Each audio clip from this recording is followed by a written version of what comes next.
Bueno, ahí, ¿me escuchan bien todos? Bueno, los nervios de estar acá por primera vez, Vale se decidió a tirarme para acá y me dejó cosas por decir que los iba a decir ella y no los dijo, del formato de lo que vamos a estar haciendo.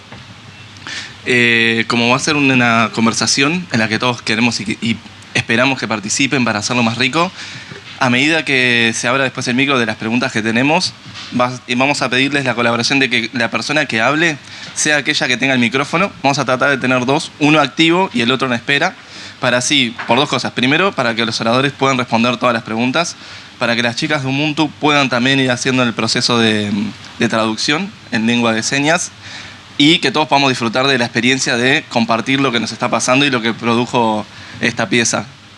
Así que gracias por eso. Ya Vale nos presentó.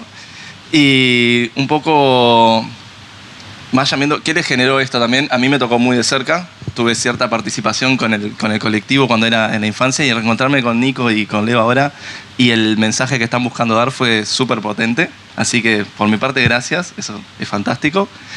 Y antes de arrancar, ¿tienen algo que quieran decir o compartir? O... Sí, ¿se escucha bien? Yo personalmente quiero agradecer al equipo que nos invitó a estar acá. Realmente es hermosa esta movida, la energía que se siente de todos los que están aportando desde su lugar para que esto suceda. Me parece increíble ver tanta gente joven, también me motiva mucho. Y con Leo decíamos que era una muy linda oportunidad para llegar a un público que no estábamos llegando de repente con la peli en las salas, y en diferentes lugares donde hemos estado dando entrevistas o notas. Así que eso, agradecer por la oportunidad y por el trabajo que todos ponen para que esto se haga. Gracias a todos, me sumo a los agradecimientos y no mucho más, así no lo han vuelto. Bueno, fantástico, arrancamos entonces. Justo viendo acá un poco la pieza y aquellos que vieron la película, hay un montón de mensajes, hay un montón de ideas que llegan y se transmiten. Y además de la que cada uno puede llegar a crear y construir, también por eso tuvimos un poco la actividad de vemos lo que sabemos, ¿no? Fue un poco en construcción con los oradores. Dijimos, ¿qué podemos hacer para que la gente vaya dándose cuenta de que esa construcción también parte un poco de uno? Y para ir un poco más allá, hay un montón de material para ver en internet, entrevistas, videos, tanto radiales como escritas, están fantásticas, sirve para meterse más en el tema. Y algo que queríamos preguntarles también es, más allá del mensaje general de la película, que queda como bastante claro, y de los mensajes de cada uno, es ¿cuál es su mensaje con la película? ¿Qué es lo que, además del mensaje de la película, ustedes como artistas, como creadores, quisieron transmitir en este proceso que nos comparten? Bueno, respondo a ustedes porque me parece más práctico. En mi caso me parece que el mensaje principal es entender que todos somos parte de esta historia, que cuando hablamos de los indígenas no hablamos de ellos, sino que hablamos de nosotros, los uruguayos, que en algún punto tenemos una presencia indígena, como sociedad sobre todo, y que todos tenemos algo que ver en esta historia, desde la negación, el silencio, el desconocimiento, la desinformación, que es lo mismo, ¿verdad? Ese creo que es el principal mensaje. En mi caso me interpeló mucho, me pasó mucho tiempo, pasaron muchos años hasta poder entender esto un poco mejor, porque al principio no entendía nada, no entendía cómo había indios en un país que aprendí que no habían, y quiénes eran, etc. Entonces fue todo un camino de construcción, y bueno, creo que un poco el mensaje sería ese, que sí tengo que ver con esta historia y que sí tengo una responsabilidad política, no partidaria, sobre este tema. Sí, yo creo que también más allá del mensaje, obviamente el directo, puntual de lo que sucede en Uruguay con este tema, a mí algo que también me motivaba es que en el fondo también estamos hablando de un tema filosófico, de una diferente forma de estar en el mundo, que por ejemplo con lo que está pasando ahora en la Amazonia es bastante claro que hay un choque de forma de estar en el mundo, que hay una que nos está llevando a la destrucción total. Y que no es casual que las comunidades nativas de todo el mundo son las que preservan los lugares, la naturaleza y los recursos naturales. Entonces era un poco hablar, sí, obviamente de lo que pasa acá, pero en el fondo también deslizar esa idea de un poco reflexionar sobre qué estamos haciendo y de qué forma estamos ahora en el planeta y qué consecuencias tiene lo que cada uno hace. y un poco invitar a mirar hacia estas culturas que por mucho tiempo desde la educación han sido ninguneadas, marginadas, tildadas de salvajes, primitivas, verla con otros ojos, decir, no, ahí hay conocimientos milenarios, ahí están las claves a muchas preguntas que en esta sociedad nos estamos haciendo y no podemos responder. Entonces también ese era un interés. Nada. Genial, creo que quedó claro. Gracias. Después, la siguiente pregunta, esta era como el abreboca para llegar un poco más a conocerlos ustedes. Es también lo que nos convoca un poco acá a todos y que más o menos, si estamos acá es porque creemos que somos creativos o estamos en proceso. La primera vez que yo vine dije, yo creativo, nada, cero. Era, tipo, me escondí en un rincón, pero el proceso de estar acá fue como, sí, todos de alguna manera estamos creando algo. Y la pregunta que se nos generó con el equipo fue, ¿les parece que la creatividad puede ser una herramienta para construir justicia? ¿Y cómo sería?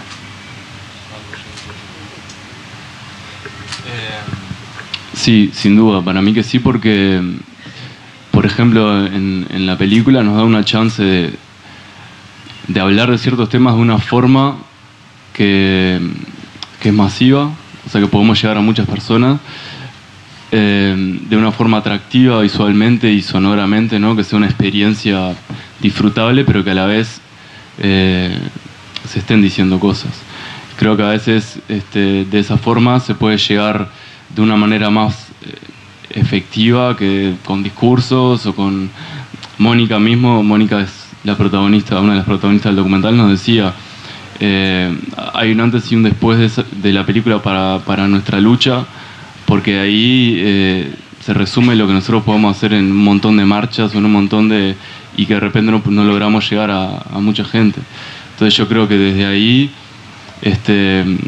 juntar la creatividad con una lucha social puede generar cambios positivos, o por lo menos poner un tema sobre la mesa para que se arme un debate, ¿no? Con Leo siempre aclaramos que no es que con la película nosotros hayamos descubierto una verdad, pero sí creemos que aportamos un debate más serio y ayudamos a hacer caer un montón de mitos que nos ayudan a esclarecer un poco la situación con este tema en particular. Entonces yo creo que, resumiendo, sí, la creatividad es una herramienta muy poderosa que se puede usar para lograr cambios reales en la sociedad, ¿no? Bueno, pienso bastante parecido. Sumado a la creatividad se puede usar para hacer justicia, para deshacer la justicia, que es muy amplio, ¿no? Sobre todo me parece que es importante la comunicación. Si esa creatividad está en pro de una comunicación real, donde se le da valor a las dos partes, digamos, si entendemos justicia como dos polos que deberían equilibrarse, creo que la clave está ahí en el respeto de ese diálogo. Bárbaro. Creo que también queda como bastante esclarecedor y justo tocas el tema de la siguiente pregunta, lo metiste ahí, que va con la comunicación. En esto de ver las entrevistas que están publicadas, tanto radiales como escritas, algo que me llamó la atención fue, ustedes siempre hacen mucho hincapié en los comentarios de la gente, lo que la gente vuelve después de la película, en las diferentes redes. Y a la hora de ver el documental me llamó poderosamente la atención el lenguaje de la película, no solamente el lenguaje hablado y escrito, sino el lenguaje visual y cómo todo tiene está seleccionado. Entonces, algo que también nos interesa es qué función, cómo es la relación del lenguaje con su obra, que también algo ustedes habían tocado en las entrevistas previas que tuvimos para construir un poco el encuentro. Me parece que es un punto súper interesante. Básicamente nuestro trabajo desde el principio fue hablar sobre el lenguaje, cómo construir este sujeto o estos personajes, ¿no? Y siempre en base al lenguaje que estábamos manejando, que es el audiovisual. Yo en mi caso vengo más del lado de la fotografía y en lo teórico vengo más del lado de la antropología. Entonces había un montón de conceptos que sí o sí tenían que estar. Y bueno, el contrapunto con Nico era sobre todo audiovisual y él le gusta mucho la historia también. Y él está mucho más en contacto con la población indígena, con los activistas. Yo estaba también, pero siempre como un paso adentro y un paso afuera. Nico se metió de una con ellos y eso también estuvo muy bueno porque veíamos lo mismo desde lugares distintos y siempre el desafío era cómo considerar las dos visiones, y bueno, y ahí fue que encontramos esas estrategias del lenguaje, si se quiere.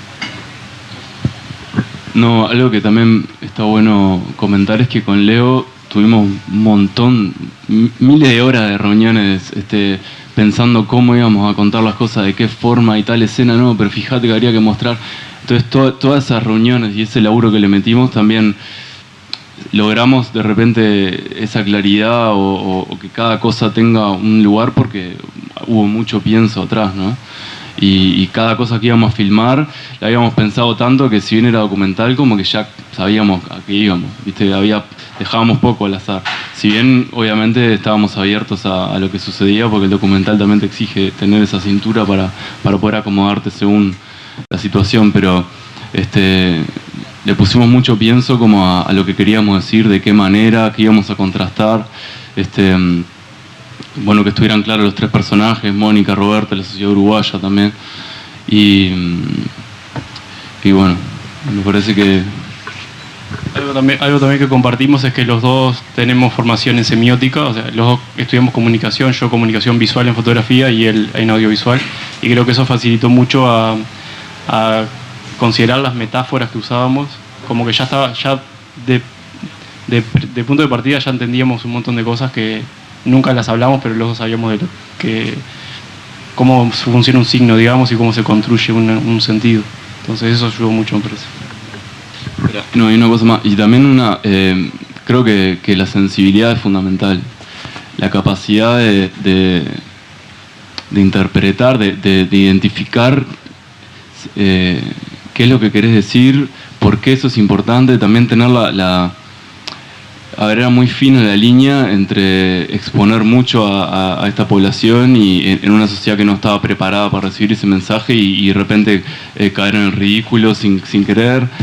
Había que estar como muy finos en cómo íbamos a decir lo que queríamos decir, sin exponerlo demasiado, pero a la vez planteando de forma clara el problema. Entonces fue un desafío, pero yo creo que la sensibilidad fue clave, y creo que es algo que los dos en ese sentido estábamos en sintonía a la hora de transmitir esto, ¿no? Sí, obvio. Perdón, lo ocupamos. Algo que sí nos propusimos desde el principio, la película, los que no la vieron, los que la vieron capaz que piensan lo mismo posiblemente, nosotros, el objetivo fue, teníamos un montón de información que queríamos transmitir, queríamos informar, pero por otro lado no queríamos hacer una película que sea una masa aburrida, de esas como de History Channel que te querés matar, y ahí usamos mucho la estética, ¿no? Como una estética bastante atractiva y bastante cinematográfica. Entonces también jugó mucho eso de queremos informar, pero también queremos ser poéticos, y por eso un poco es que llegamos a esa forma que hablaba. Se nota ahí en la película, sí, es fantástico. A los que no la vieron realmente es, más allá de que el tema les llegue, les interese, les conecte, como pieza de creación vale todo el esfuerzo de ir y disfrutar. Es 1 hora, así que se pueden hacer el huequito. En las redes de ustedes está como para buscarlo, como dijo Vale. Bien, y eso nos lleva a la última pregunta pensada desde antes. Hay un montón que se abren y le vamos a dar el espacio a ellos. Y lo otro que también nos generó mucha curiosidad y varios minutos de debate con el equipo fue, y que en la película se ve reflejado de cierta manera, ¿puede existir de verdad la justicia si no hay un reconocimiento de la identidad? ¿De esta identidad? En general y aplicado. O sea, ahí ustedes lo que consideren, si uno es más personal o el otro más general, ¿qué piensan de si hay una relación entre la justicia y el reconocimiento, y como base de ese reconocimiento el tener una identidad? A ver, ¿cuáles son sus pensamientos al respecto?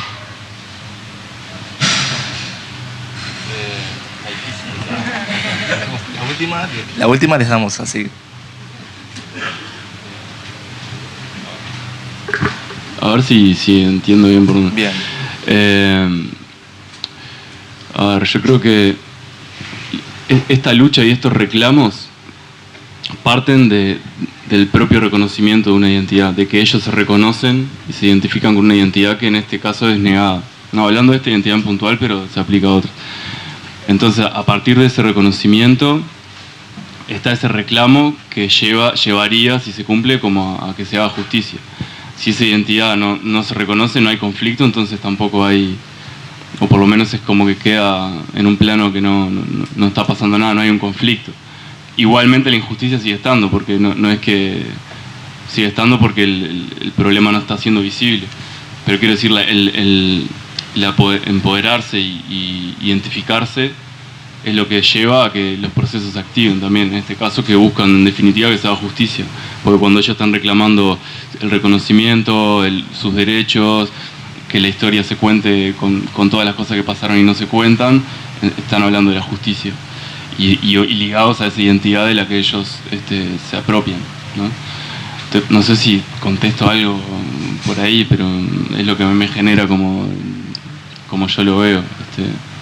Y tanto en esta identidad como en otras, ¿no? O sea, pero... No sé, Leo... Está difícil esta, ¿no? Nos gustó por eso y porque nos pareció que eran esas preguntas que quizás alguien se pregunta y son las que no te animás a hacer por esto mismo. Decís, lo mato, no, me quedo callado. Entonces dijimos, acá venimos nosotros. No, está bien. A ver, vos preguntabas por... Una de las preguntas era si se precisa identidad para que exista justicia, ¿no? Algo así. Bien, tiene Pero esa relación también. Como punto de partida sí se precisa que el sujeto que se identifique con algo, con lo cual considere injusto o justo. Si no hay identificación no habría ni siquiera situación para juzgar si es justo o injusto, ¿no? Como me parece que eso en cualquier cosa. Y que es un poco lo que dice Nico, ¿no? En este caso, en lo indígena en el Uruguay toca un montón de puntos, entonces dependiendo de qué se esté hablando podría pasar a ser más justo o menos justo. A mí en materia personal me parece una injusticia zarpada, sobre todo lo que está pasando con los activistas que vienen trabajando hace 30 años y la sociedad se burla. Mismo, la sociedad me refiero a, no ir más lejos que mi familia cuando yo empecé a hacer el documental, que son personas que tienen valores muy parecidos a los míos. Y porque veían esto un poco raro, se burlaban o no sé, muchas veces no se entiende qué está pasando en Uruguay con lo que son las cuotas partes de discriminación afirmativa, por ejemplo, y es porque conceptualmente el Uruguay se entiende siempre, se ha entendido siempre históricamente como una sociedad con una sola etnia, que es la etnia blanca, europea.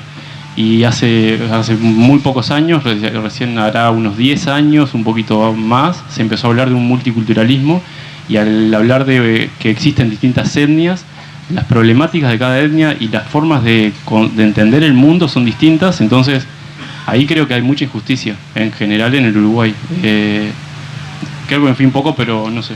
Bien, era la idea, también era una pregunta que habría para la reflexión. Bien, ahora nos vamos a dar cuenta, si quedó claro, ¿no? Con la gente. Que este es el momento en el que estaban esperando todos ahí. Yo veía caras y manos así que se estaban por levantar. Así que, bien, como les decíamos, recordemos esto de participemos cuando tengamos el micrófono. Tratemos de acordarnos, si tenemos la idea y que nos la vaya, la agarramos y la guardamos acá. Y cuando la precisen, la traen nomás. ¿Ah? Bárbaro. Hola, ok, bien. Primero quería decir que la verdad yo no tenía idea de lo que había pasado con los indígenas. Mis padres son uruguayos, yo nací en Venezuela, pero toda mi familia es de Uruguay. Y segundo, quería comentar que es muy irónico que comercialmente hasta los políticos llamen como lo que viene siendo el fútbol, como ustedes lo dejaron claro, que al menos así entendí yo, que le dicen charrúa al pueblo cuando juegan fútbol, porque suena bien comercialmente. Pero cuando piden, como la señora, ¿cómo es que se llama? Mónica, exige, fue a la OEA todo este tema y todavía siguen sin reconocerlos. O sea, suena muy irónico que comercialmente sí somos charrúa, pero cuando queremos poner legalmente, o sea, que los reconozcan de verdad, como que no aceptan. Digamos, no, somos europeos o españoles, ¿entiendes? Que sí, que es tal cual, que nosotros nos pareció importante incluirlo en la película porque es algo como muy loco que sucede acá, pero responde a que lo charrúa queda folclorizado. Lo charrúa es como, bueno, la valentía de aquello que ya no existe y en un momento existieron, pero cuando pasa a ser un problema real, ahí ya cambia la cosa. Pero eso responde a la visión folclorizada del indio, del indígena, ¿no? Y al mito, no al problema real y a la población real que está reclamando hoy. También algo que pasa en Uruguay, la temática indígena está llena de contradicciones. Por un lado, por ejemplo, el Uruguay envía a un representante por los pueblos indígenas del Uruguay desde el 2006 y el propio Estado no reconoce que en Uruguay existe un pueblo indígena. O sea, Cancillería, uno de los ministerios, lo reconoce porque internacionalmente le exigen que sea así, pero el Estado como tal no ha firmado ningún convenio o no ha dicho existe población indígena. Y con eso todos los derechos que tienen expropiados desde que nosotros los uruguayos estamos en este territorio, ¿no? Digo, hay muchas contradicciones de ese tipo, varias. Bien, tenemos allá primero y después venimos acá. Hola, yo quería felicitarlos porque justamente me parece que lograron en cualquier lucha, la lucha de los pueblos indígenas del Uruguay tiene un retraso enorme, porque se le ha reconocido y con justicia a los afrodescendientes una recuperación de su identidad y su cultura. Ustedes como que han sentado las bases, diría audiovisuales, para visualizar una problemática que no es de la República. Esta es una problemática que está en nuestra sangre, en nuestros genes, y de hecho la película inicia con ese testimonio de la cátedra donde indica que directos por los análisis mitocondrial, justamente la ciencia es la que viene ahora en apoyo, en ayuda a este reconocimiento, porque dice el 12% de la población tiene directamente genes que tienen vínculo y el 30% de la población tenemos una descendencia indígena. ¿Por qué? Porque las últimas dataciones de los pueblos indígenas en el Uruguay son de hace 15.000 años. Y una de las dataciones en el Cerro del Burro, de Playa Hermosa, y todo lo que son las dataciones sobre el río Uruguay y el río Cuareim. O sea, es un reconocimiento no a algo reciente, no es algo que viene del siglo XVII o XVIII. Es la historia, la sangre, los genes que vienen transmitiéndose de alguna manera desde hace 15.000 años, y esa negación que se ha dado sobre los pueblos indígenas de Uruguay es una negación original, ¿no? Y por lo cual uno siente una vergüenza ajena. Era más o menos mi comentario. No tengo una pregunta, tal vez una pregunta era cómo reaccionaron algunos de los grupos, o sea, que están agrupados, frente en qué manera validaron o no parte del trayecto de la película. Bueno, primero, yo cuando vos decís sentís vergüenza ajena, yo siento vergüenza propia. Y en mi caso, porque siento que desde mi lugar de blanco privilegiado, como dicen los antropólogos, tengo bastante que ver con esto y no me es muy ajeno, digamos. Lo que explicás vos es tal cual. La temática indígena está dentro de la propia identidad nacional. A eso iba al principio cuando decía que todos somos parte. Y sí, viene de muchísimos años y hoy en día la lucha, o sea, si hablamos de justicia, se está estableciendo entre la población indígena, que son los activistas, no son los descendientes, son los que están diciendo somos indígenas, tenemos derechos, frente al Estado que está negando esta situación. Ahí es cuando aparece un tema de injusticia evidente, palpable. El resto puede ser, pero ya es más como dependiendo del punto de interpretación. Acá, en este sentido, no hay punto de interpretación posible que escape a un hecho de injusticia, ¿no? Hiciste una pregunta. ¿Qué dijeron los ¿Qué habían dicho los colectivos respecto de la peli? Obviamente nosotros a los primeros que les mostramos la película fue a ellos. Fuimos a la casa de Mónica en diciembre del año pasado, hicimos como una función ahí en su casa. porque obviamente lo más importante para nosotros era que ellos se sintieran respetados y bien representados y que no hubiera nada que les hiciera ruido y no, o sea, quedaron muy contentos, agradecidos y también se motivaron con todo lo que está pasando con la película y de hecho en las giras que estamos haciendo por el interior, Mónica nos acompaña para la charla posterior y o sea, para mí eso es hermoso porque también es como ver que valoran el trabajo y que bueno, que estamos siendo compañeros en este camino y que era un poco también la idea de poder aportarle algo para la causa y así que el recibimiento de parte de ellos fue muy bueno. También nosotros trabajamos con el grupo CONACHA, que es el Consejo de la Nación Charrúa, que nuclea distintas organizaciones. Hay otras organizaciones que no están dentro de CONACHA, con la cual decidimos para simplificar el proceso de la película no incluirlos porque era mucha información. Varios de ellos que han visto la película también quedaron muy agradecidos también.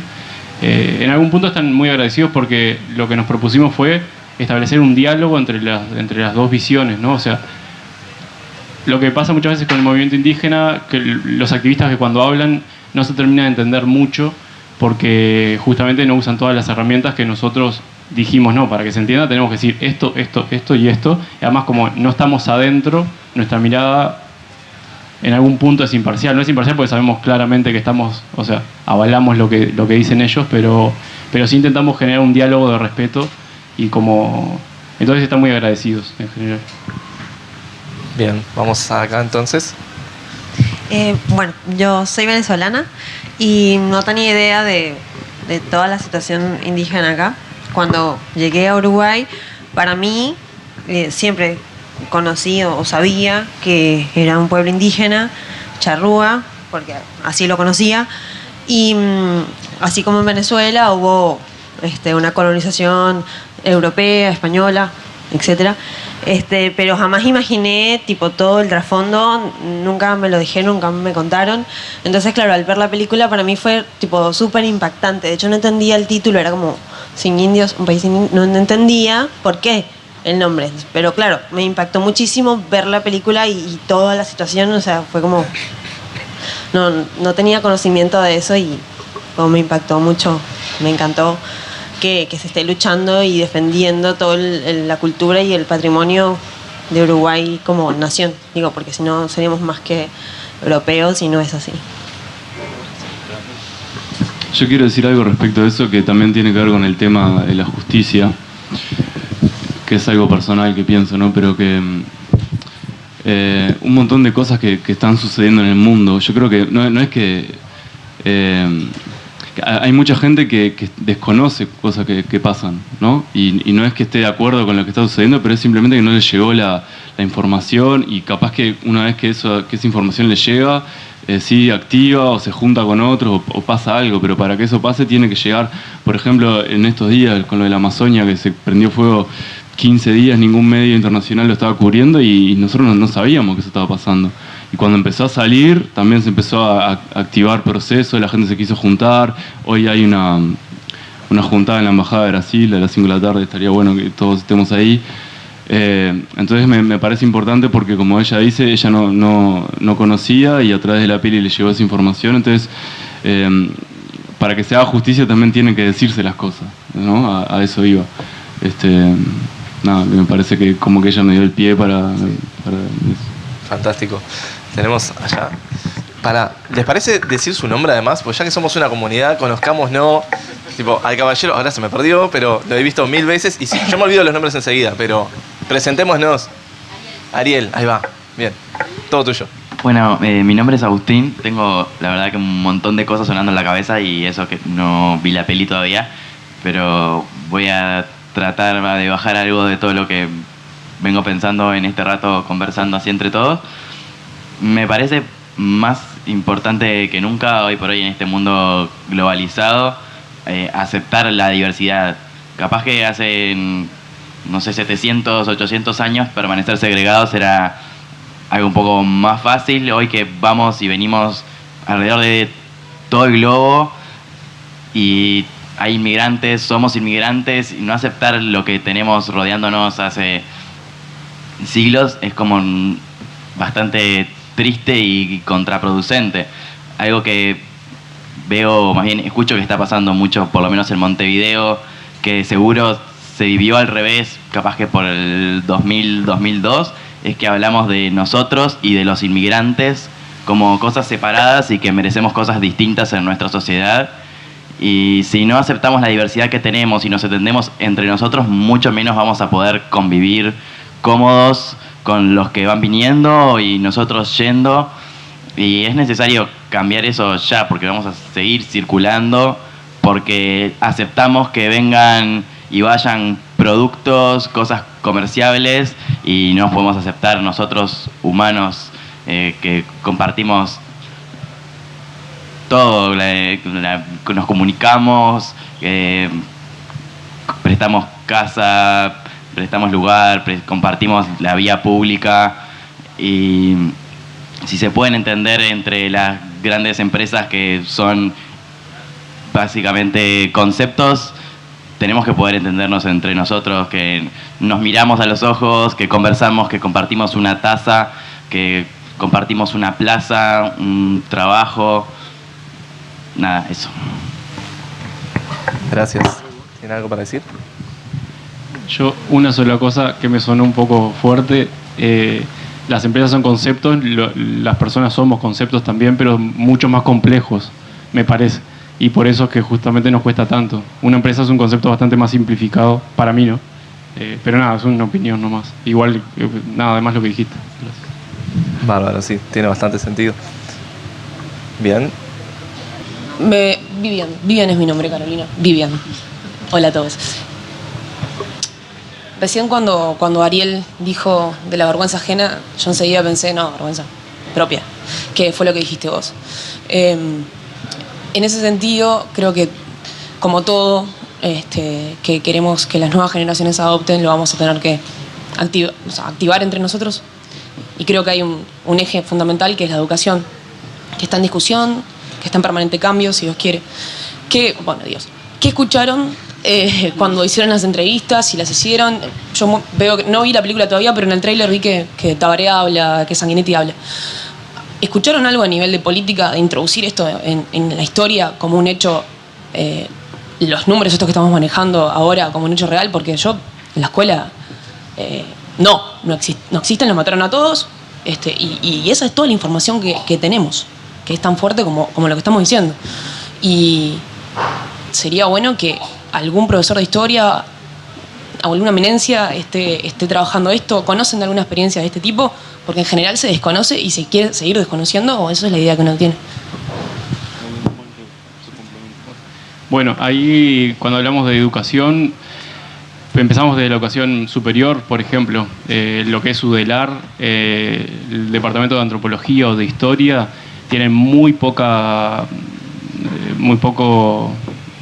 información nueva, contemporánea sobre este tema. La gente donde nosotros estudiamos son todos gente que estudió afuera y hace el trabajo sobre los indígenas en Uruguay desde afuera, porque en Uruguay recién ahora, más recientemente, se empieza a entender esto y se empieza a hacer algún tipo de trabajo, tanto en historia como en antropología, que son las dos grandes, y en sociología también, que son las grandes áreas que manejan estas cosas, ¿no? Bueno, sí está el estudio de Mónica Sanz, que habla sobre la genética, pero son cosas muy puntuales. Ya yendo a nivel secundario, digamos, se incluyó hace un tiempo que se hablara del tema, pero los docentes no están formados, no están preparados para eso. Algo que nos sorprendió muchísimo a nosotros, que la verdad yo no me había dado cuenta, creo que a Nico igual. Siempre en las proyecciones, cuando vamos a los foros, van muchos profesores de historia, y un comentario recurrente es: esta película es una gran clase de historia, y quieren usar la película para sentar la base de la discusión. Nada, hay un intento sí hay una corrección de la historia, ahora a los niños se les está mostrando otra cosa, pero lo que está faltando es que los que enseñan realmente entiendan del tema, que el desconocimiento es gigante, de verdad.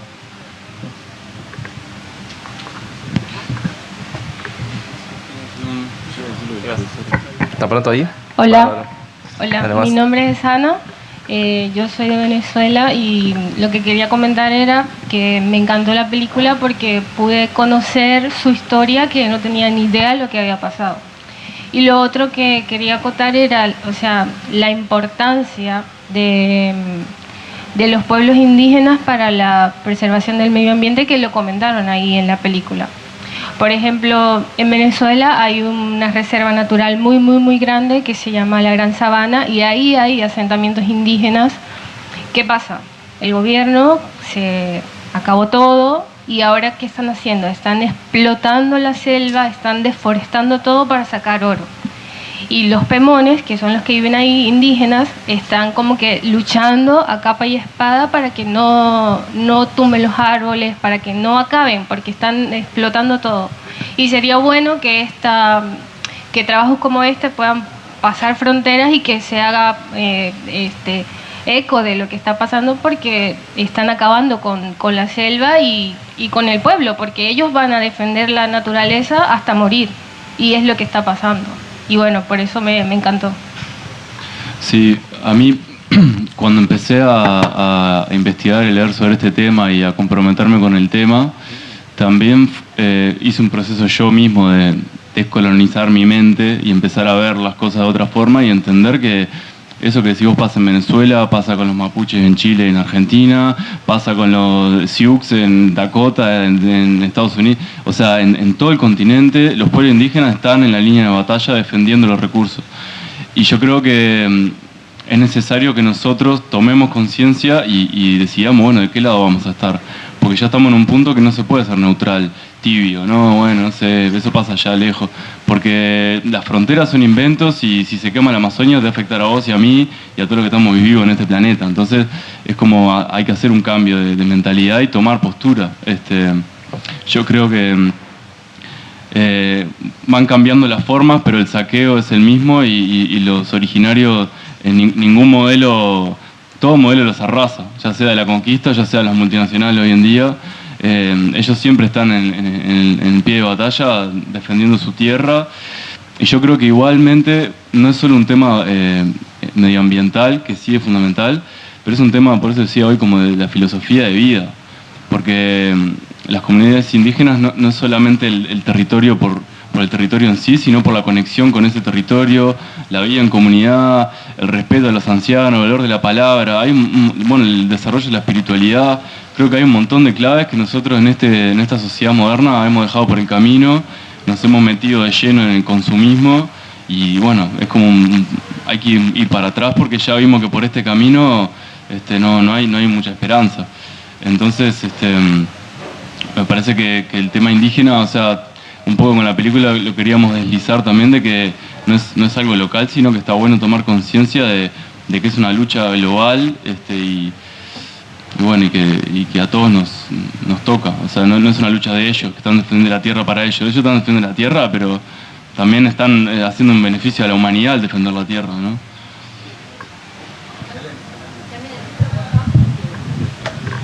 Algo que me hizo pensar en lo que decías, la identidad indígena considera el territorio como ellos mismos, o sea, ellos son el territorio, a diferencia de nosotros que ocupamos un territorio. Los occidentales compramos, vendemos, tenemos un territorio.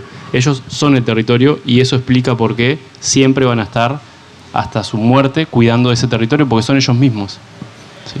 Y desde ahí es que aparece en Uruguay un acto de violencia simbólica constante para esta población. Porque en Uruguay, en otros países la violencia es explícita, como puede estar pasando en el Amazonas con los pueblos que están allá adentro, ¿no? En el Uruguay todo es a nivel simbólico, todo muy sutil, muy como somos nosotros, muy nice, pero no por eso deja de ser violento, ¿sí? Y a veces eso está más jodido porque como no lo vemos, lo perpetuamos, nosotros mismos, con esto de los valores que tenemos, el respeto que le damos al otro. Cuando vamos por la calle y vemos a alguien con un aspecto extraño y nos da miedo, eso en algún punto puede llegar a ser un acto de violencia, ¿sí? Ese tipo de cosas muy chicas, muy finas, a veces está bueno pensar, a mí por lo menos me pasó mucho en todo este tiempo, pensar qué tan colonizador soy yo, que obviamente lo soy, porque si es muy simple, si no soy indígena, entonces estoy del otro lado soy colonizador. Y entonces, cómo descolonizo todo eso, suerte en pila porque no terminas más. Es un tema. ¿Dónde te ubicás como quién sos realmente, ¿no?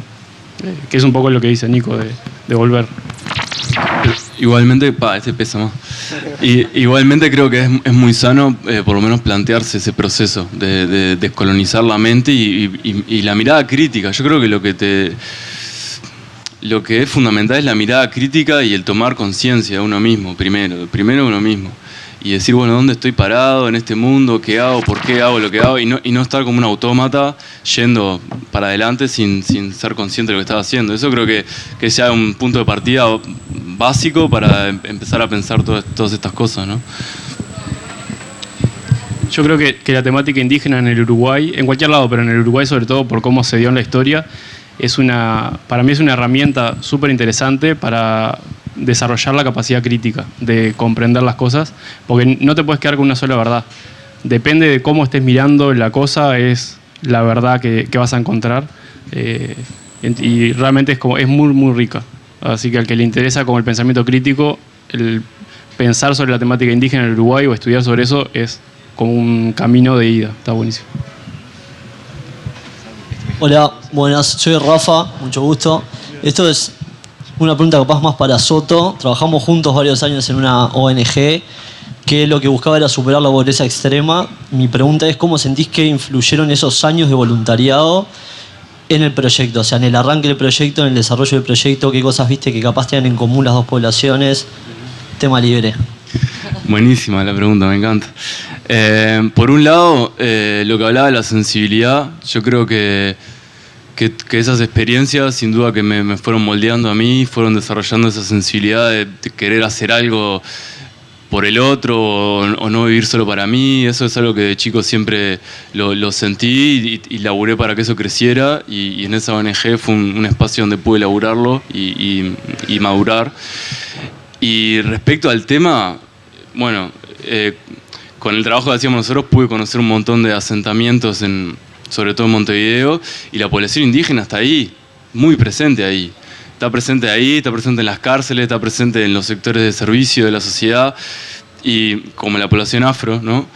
Y también está bueno el ser consciente, bueno, eso que es casualidad, no, obviamente no es casualidad, son consecuencias de los hechos históricos que estamos cargando como sociedad, que delegaron esas poblaciones ahí y le dieron beneficio a la población blanca, ¿no? Entonces también ser consciente de eso es fundamental para entender, o sea que no son hechos históricos colgados, son hechos históricos que hoy, haciendo foco, los puedes ver, cuáles son las consecuencias modernas de eso. Y de hecho me pasaba, incluso hasta me puse a ver fotos viejas a veces que tenía en la computadora de construcciones y volver a ver rostros y decir, claro, mirá esa cara, mirá esa familia en la que estuvimos construyendo, y estaban la genética ahí muy presente.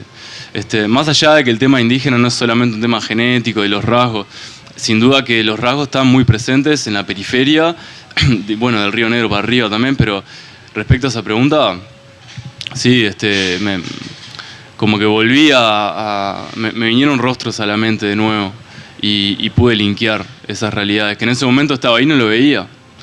Porque es lo que hablábamos, si este tema era algo que no lo ves si no te metes con el tema.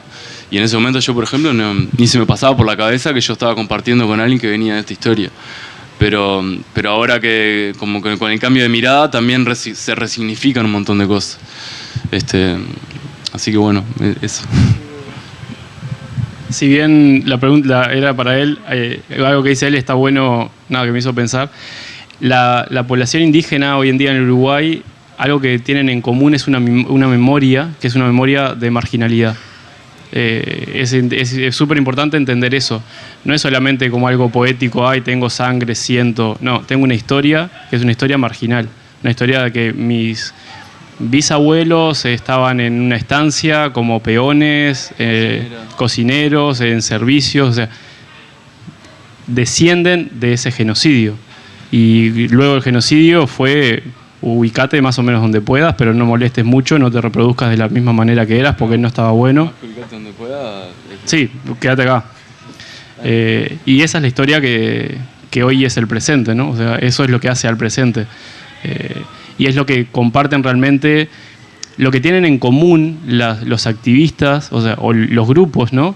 Es eso, son esas memorias. Se juntan a escuchar esas memorias y ver el valor que tiene esa memoria, ¿sí? Lo que es valioso de eso. Y obviamente, cargado de las cosas valiosas, también está al lado de la injusticia y por eso es que están luchando. Pero es súper importante entender eso, ¿no? Ahora, por tiempo, vamos a ir a la última pregunta. Lo que sí está bueno, perdón, es sigan con esta discusión.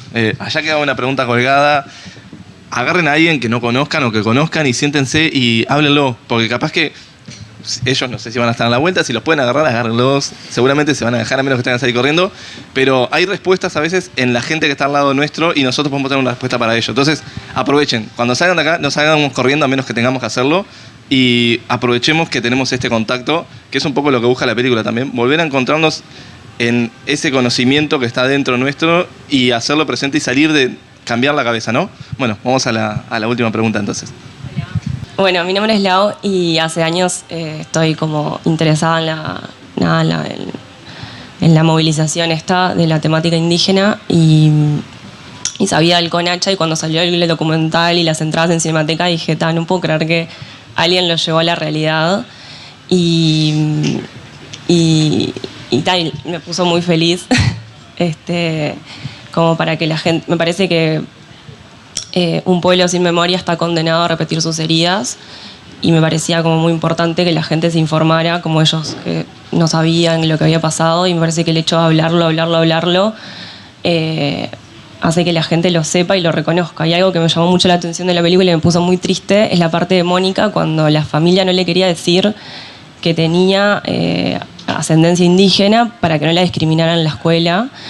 Y algo que después charlándolo y contándolo, y hay gente que me empezó a decir, ay, sí, a mí me parece que yo tengo, o no sé qué, me quedó como la duda de cómo alguien se puede ir a hacer ese examen, por ejemplo, como para saber, porque esa gente, muchos falleció guardando ese secreto por vergüenza o por lo que sea, y ahora es como, ¿cómo yo sé si en realidad nadie me lo puede contar? Por un lado sí se puede hacer ese estudio en UDELAR. El que quiera nos escribe al País Sin Indios y le damos el contacto. No es tan caro, a veces hay veces que lo hacen gratis porque están justamente estudiando cosas. Hay un número que hay que llamar o mandar un mail. Por otro lado, algo que es importante es entender que la identidad no es solo, la identidad sobre todo no es biológica, es cultural. Está muy mezclado eso, ¿no? Es como el límite, es muy teórico lo que estoy diciendo. Ahí me parece, yo lo que recomendaría a la gente que siente que tiene ascendencia es buscar por donde más pueda y quizá acercarse a algún colectivo y escuchar y ver si se siente identificado, qué le pasa con eso, porque también tenemos una memoria cultural que justamente hoy hablábamos con una chica que no me acuerdo el nombre, sobre eso, ¿no? Que, bueno, Nico también habla mucho de eso, que a veces tenemos cosas que están dentro de nosotros y no somos conscientes hasta que las despertamos. Por eso, pero en realidad como que es como, me cierra ahora, hay gente que capaz que le despierta esa inquietud o esa cultura o esos rituales o esa religión o lo que sea, y que como que capaz que ese examen le cerraría algo más de su historia. Un poco más seguramente, sí. Yo creo que también para mí, me parece lo que más cerraría es vivir esas experiencias, acercarse a esa gente, escuchar, entender, dialogar con ellos y si te resuena es porque en algún punto algo tenés, creo, ¿no? Eso es opinión personal. Por ejemplo, respecto a eso, algunos de los colectivos que nosotros conocemos nos dijeron, yo siempre sentía que tenía algo que ver y cuando fui a Salsipuedes, por ejemplo, confirmé todas las cosas que yo sentía. Pero siempre fue como en el plano del sentir propio, no en un plano del examen. De hecho, muchos de ellos dicen, no, yo no me quiero hacer un examen, no necesito. Yo ya lo siento, ya sé que soy eso, soy esa historia. Pero obviamente igual que lo sienta y quiera, también puede hacerlo. Es como que ahí van cada uno. Pero entiendo lo que vos decís, que de repente no tenés a quién preguntar o dónde buscar. No, en mi caso es totalmente diferente porque mi padre era ecuatoriano, yo tengo muy claro mis orígenes y a su vez está también de chica como recibir el bullying, ¿no? En la escuela, pero yo muy clara con lo que yo era. Pero acá en Uruguay es distinto, porque es todo mucho más oculto, porque es algo como, en Uruguay no hay indios, en otras, no sé, regiones latinoamericanas, o sea, está bien claro. Entonces, cuando empezar a hablar de estas cosas, me llegó gente que me preguntaba, ¿y cómo yo puedo saber? O como a mí me parece que... Entonces ahí me quedó como, no sé, como que me quedó esa duda de la película, como de no sé a dónde puedes ir hasta hacer el examen. Entonces, por eso lo traía, pero obviamente que el camino más espiritual es el recomendado, ¿no? Como el experiencial de poder vivir la experiencia y a ver si eso te resuena o no te resuena más allá del examen. Pero también eso que vos decís es tal cual así, el tema del silencio y del prohibir que se dijera. Nosotros estuvimos hace poco en Dolores mostrando la película y una mujer que estaba ahí nos decía, nuestra abuela nos decía que éramos indígenas, pero teníamos prohibido decirlo afuera de casa. Y esa historia es común a muchísimas familias acá. Entonces, claro, esa protección, ese silencio obligado para proteger, tiene como consecuencia que se vayan perdiendo, se pierda la memoria, porque si no se estimula, no se transmite, va quedando como en la nada, y se logra lo que pasa hoy en día, que tenés gente que sin duda que viene de esa historia y que ni se le pasa por la cabeza y hasta se ofende, quizás si vos le planteas, ¿no tendrás un bisabuelo, una bisabuela? No, yo indio, no, yo soy italiano. Y vos le ves la cara, pero claro, o sea, no podés tampoco ir más allá de esa línea que te marcan, ¿no? Pero nos pasó con Leo un día que hicimos hacer varios retratos y fuimos a la Criolla del Prado, que es una manifestación popular donde hay muchísima presencia, y nos cansamos de rebotar, de que la gente nos dijera que no, y nos fuimos y nos pudimos hacer un retrato de gente que era evidentemente nativa. Pero responde a ese silencio y es la consecuencia de lo mismo, ¿no? Sí. Tenés 30 segundos hasta que termine la despedida y si te acordás me sacás el micro. Bueno, gente, tenemos que cerrar porque ya estamos pasados de tiempo, ¿verdad? Vale, no me vino a rescatar para hacer el cierre, así que vamos a improvisar acá. Gracias a todos por estar presentes, por venir, madrugar, conectar. Acá tenemos varios que se animaron a hacer la experiencia. Si quiere alguno también, hágale antes de irse, mientras que desarmamos, los vamos a estar pisando, pero háganlo. Así que gracias. Y nos despedimos y a ustedes, la verdad, gracias por venir, por compartir y por interesarse en comunicar una voz que estaba, como dicen, escondida, tapeada y prohibida. Así que gracias.